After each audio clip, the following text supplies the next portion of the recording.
Ima kwa ya mana, waja ki obo me. Mweneko, neneko ndia ji na ke ya.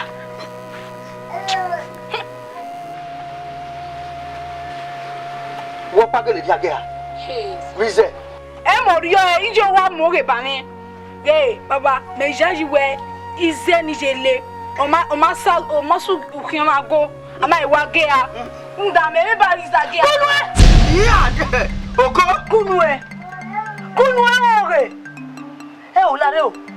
Te bai. Tu we ti me to oge. Ti me to oge. E o me te me ke lo kiona go bo wana. E me haro wana. Igwa ra o me fi gwa mo kiona go imu jere. Ha? Age ani le ni na we magaye wo kuye. Wa ku gbore afa me bi. O ko na wa le ko na wa mu ejo. E ma ba wo oge. Oma ti wo oge. Oh.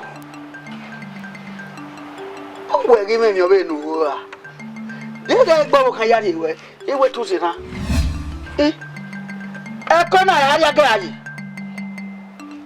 Ize no to boy tegbe mu ize kon. Ize gba won no tegbe mu. E fi aga ha yi we ko na. Ah na we. E. Bori aji. Ah ma no agonule. No eh. Imagine when no agonule. Oje me we. Okin wa go ewule. Oh we. Age ai no. Ayo we so e bori age ani. Ewa, o ma so. Awe ma so. O ma so. Mo ki ti wo ho oge na. Ah, oru oge ti wo ho oge. Egbe na ma gwa lo o. Kai pa ko kana. Bedu ya pa kana. Omo te do se no we pe nwa na bi o era. O te do ya we vi ne do fion. Evi kede e o se. Ima o na me ko we we me nya o. Ima no pa ko kana o. Nda e de gbe ya akwa yo. O we wa kia. Wo bi o. Baba. Me jaji we e o ko na bi me. E jere. Nda ma we ye. Ni a we mi se mo wa la e fun a o. E do le bi ene. No se. Iya. O gbe gon gbe kede. Iwe no mi enwa egba o kana. O. Ijo eno. Oho. E tabe ni we e yo. Ai mo ne ko we. Ijo eno. E ko e we gbe kaka. Iye no bi ijo. O lo kun e je wa aye se. E ko e ba tere wa ya gba bi na abo wa. Iye ke e de tin e. E pu ke e yan na gba. O bo mi. Yan. Ni ju e na je go de. E tu e de pe mi ogun egun abejo ni. Yan.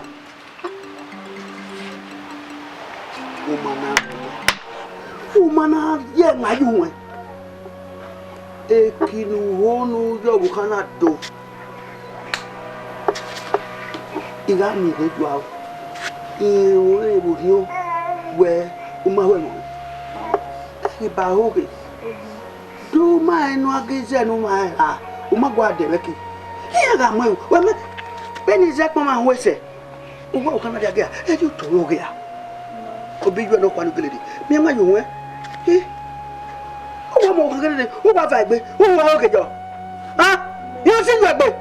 Yo si ju egbe. O na wa wo bo no de kakan. Yo si ju egbe. Mi ma yu we. Iye yo yan we kun e we iga dele gbe mi gbo e o ge no mama no fa gbe age a yoru o to ge do kara kere izepo ma wete we je me lagbon o bi ge isi se o ge ye me ni aga ge mi izepo ma jo o ga mo ge fa o ke ma jo amana mo kuta no kwa nya egbe na mo kuta no kwa fa o ga je we o ru ake kwa o akuta fa ajobo nya age abe poma ise poma ijoro ti pa enu o ona wo e mo gun sa e ge oge nuwe na ya yawo ya ge we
Gimwine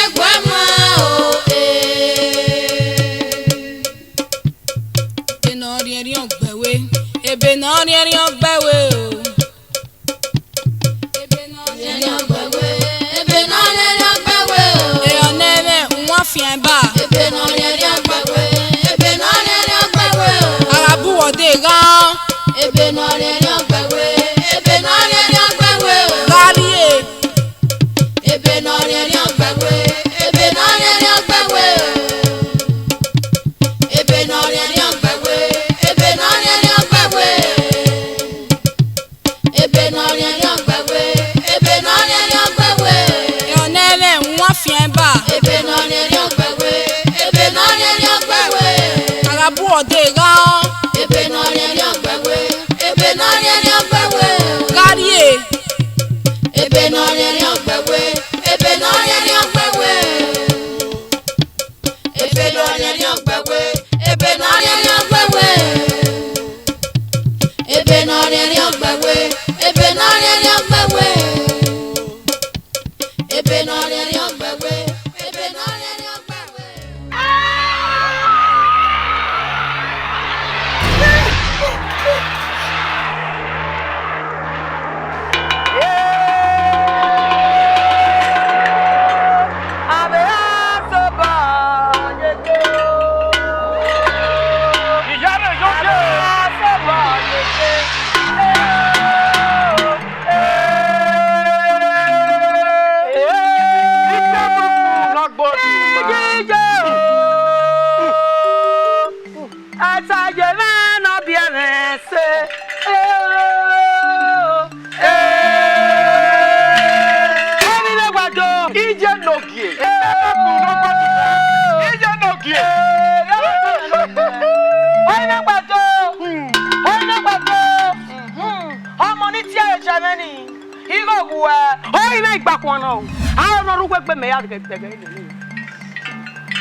Oi me bo afia ji.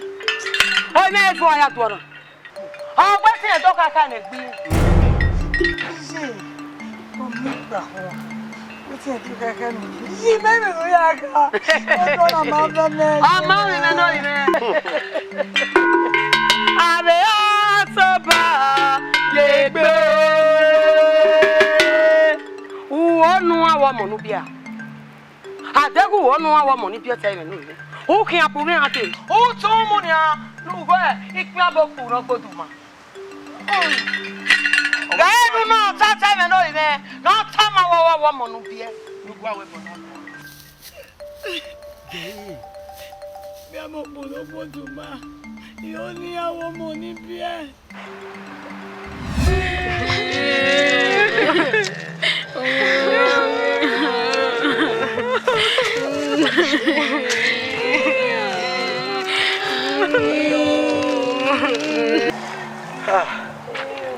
Ega ya afya bako ari.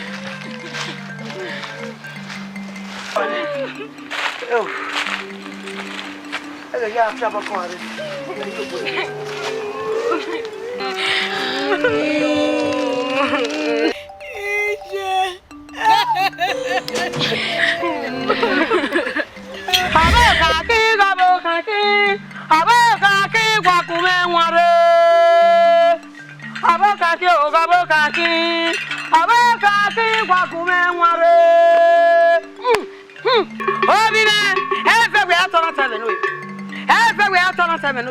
All that for salmon or battle. All that for salmon or battle. Here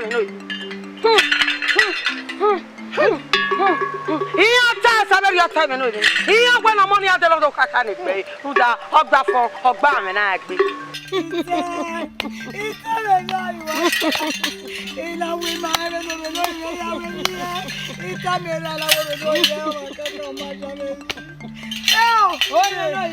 No, be one your poor senior. All that for a wet or you. Oh, yeah. Who are you about time and over?